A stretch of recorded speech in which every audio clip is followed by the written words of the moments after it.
નમસ્કાર મિત્રો, મારી યુટ્યુબ ચેનલ પર આપનું હાર્દિક સ્વાગત છે। આજના તાજા સમાચાર। વાહન વિભાગના નવા નિયમો। જો તમે તમારા બાળકને વાહન ચલાવવાની પરવાનગી આપી રહ્યા છો અને બાળક સગીર છે તો તમને જેલ થઈ શકે છે। 1 માર્ચથી અમલમાં આવેલા નવા વાહન કાયદા હેઠળ સગીર દ્વારા કરવામાં આવેલ ગુના માટે વાલીને દોષિત ગણવામાં આવશે। આવા કિસ્સામાં તેને 3 વર્ષની જેલ અને 25,000 રૂપિયાનો દંડ થઈ શકે છે। જો તમે 2 વ્હીલર પર ત્રીજા સવાર તરીકે બાળકને બેસાડો છો અને બાળક 4 વર્ષથી વધુ ઉંમરનું છે તો 1,000 રૂપિયાનો દંડ ભરવો પડશે। આજના મહત્વના તાજા સમાચાર। ગુજરાતના વાતાવરણને લઈ અંબાલાલ પટેલે કરી મોટી આગાહી। ગુજરાતના વાતાવરણને લઈ અંબાલાલ પટેલની આગાહી। ગુજરાત સહિત દેશમાં એપ્રિલ મહિનામાં ફરી વાતાવરણમાં પલટો આવશે। એપ્રિલમાં આંધી વંટોળની આવી શકે તેવી આગાહી હવામાન નિષ્ણાત અંબાલાલ પટેલે કરી છે।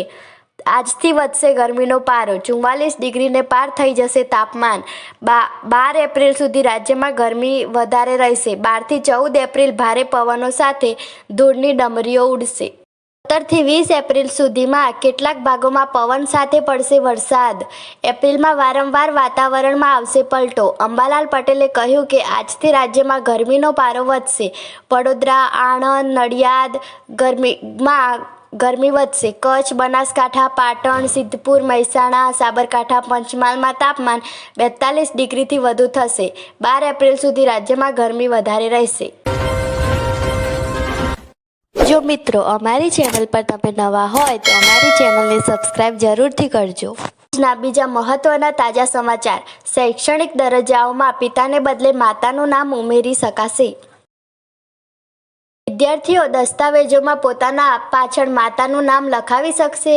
સરકારની મંજૂરી બાદ તાજેતરમાં ગુજરાત શિક્ષણ બોર્ડ દ્વારા વિનિયમોમાં ફેરફાર કરીને નવી જોગવાઈઓ દાખલ કરવામાં આવી છે।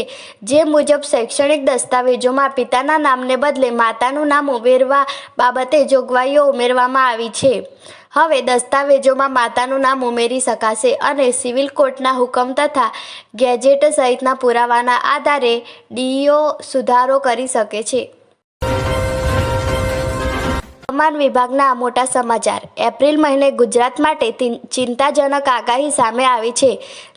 જણાવ્યા મુજબ 10 થી 13 એપ્રિલ વચ્ચે રાજ્યના દક્ષિણ સૌરાષ્ટ્ર અને પૂર્વ ગુજરાતના વિસ્તારોમાં ગાજવીજ સાથે કમોસમી વરસાદ થઈ શકે છે અને તીવ્ર પવનની પણ શક્યતા કરવામાં આવી છે। સાથે જ 14 એપ્રિલથી બંગાળના ઉપસાગરમાં સિઝનનું પહેલું વાવાઝોડું સર્જાય તેવી શક્યતા છે। આ તોફાનની અસર ગુજરાતના કાંઠા વિસ્તારોમાં પણ જોવા મળી શકે છે।